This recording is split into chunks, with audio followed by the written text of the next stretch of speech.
இயேசு உங்களை நேசிக்கிறார். பிரியமானவர்களே, இந்த நாள் ஆண்டவர் நம்மளோடு பேசுகிற வேதத்திலிருந்து சில வசனங்களை கூட வாசித்து ஆண்டவர் நம்மளோடு பேசுகிற காரியத்தை பார்ப்போம்.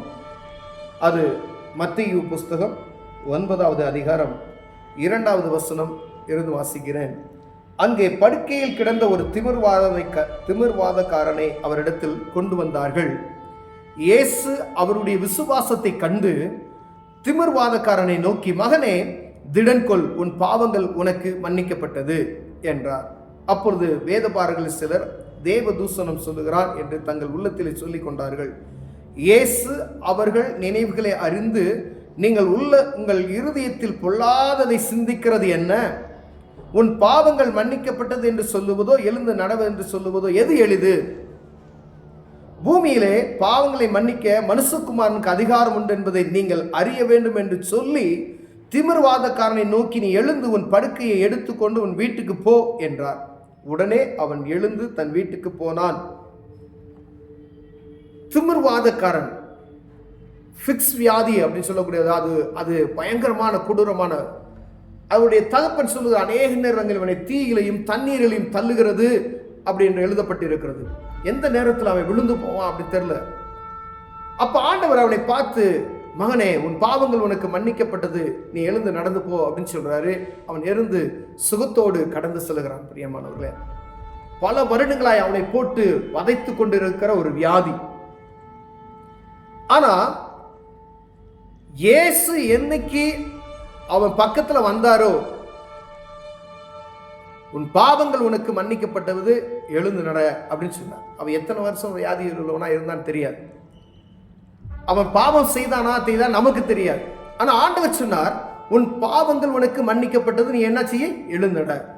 அப்ப என் பாவங்கள் மன்னிக்கப்படணும். ஒருவேளை நான் பாவமே செய்யல அப்படின்னு நம்ம சொல்லுவோம். ஆனா நமக்கும் ஆண்டவருக்கு தான் தெரியும் நம்முடைய இருதயத்தை பத்தி. ஒருவேளை என் தகப்பனார், என் மூதாதையர்கள் ஏதோ ஒரு பாவத்தை செய்திருப்பார்கள். அது நிமித்தமாய் சன்னதியாய் சில சாபங்கள் நம்மளை தொடர்ந்து வரும். அது குடும்பத்தில் முதலாம் தலைமுறை, 2ஆம் தலைமுறை, 3ஆம் தலைமுறை வரைக்கும் அந்த கொடூரமான காரியம் நடந்து கொண்டு வரும்.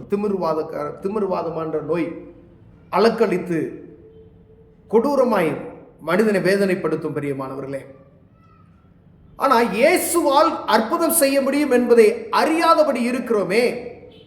அநேகம் பேர் அறிந்தும் அவரால் என்ன செய்ய முடியும், அந்த அற்புதம் எனக்கு வேணாம் அப்படின்னு செய்கிறவங்க நிறைய பேர் உண்டு. நீங்க இயேசு கிட்ட வந்தீங்க அப்படின்னு சொன்னா ஆண்டவர் அற்புதம் செய்வார்.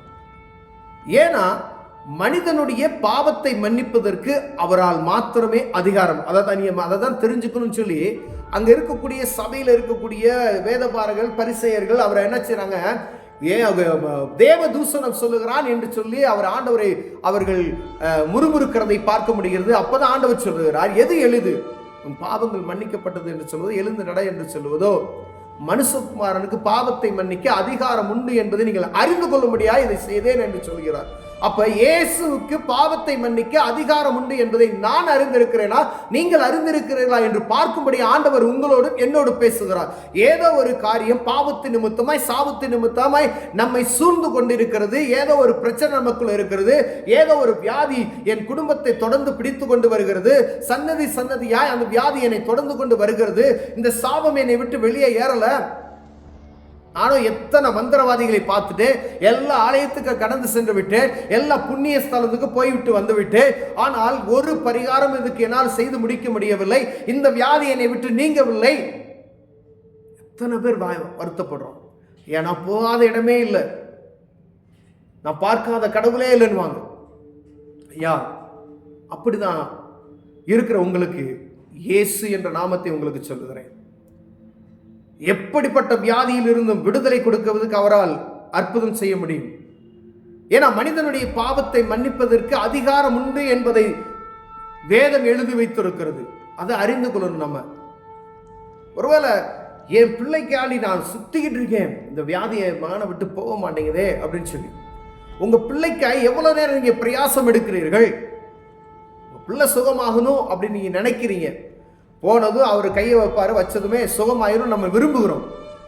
ஆனா நீங்க எடுக்கக்கூடிய பிரயாசங்கள், நீங்க விலைக்கிரயம் என்னையா செலுத்திருக்கிறீங்க? என் மகன் சுகமாகணும், என் மகன் சுகமாகணும் அப்படி நம்ம நினைக்கிறோம். ஆனா ஆண்டவர் எதிர்பார்க்க ஒரு காரியம் உண்டு. பாவத்தை மன்னிப்பதற்கு அதிகாரமுடையவர். ஆண்டவர் பாவத்தை மன்னி, இனி நீ பாவம் செய்யாதே என்று சொல்லுவார். அப்ப ஆண்டவர் பாவத்தை மன்னித்து ஒரு அற்புதம் செய்ய போகிறார். மீண்டும் என்ன செய்யக்கூடாது? பாவம் செய்யக்கூடாது. துன்மார்க்கமாய் வாழ்வதற்கு ஆண்டவர் அற்புதம் செய்ய மாட்டார். பூமியில ஆண்டவர் கொடுக்கிற அற்புதம் அது பரிபூர்ணமாய் இருக்கும். ஆனா பாவம் செய்யாதபடி ஆண்டவர் சொல்றார், எங்கெங்கெல்லாம் சுகம் உண்டாச்சோ அங்கெல்லாம் இனி நீ பாவம் செய்யாதே போ அப்படி சொல்லுவார்.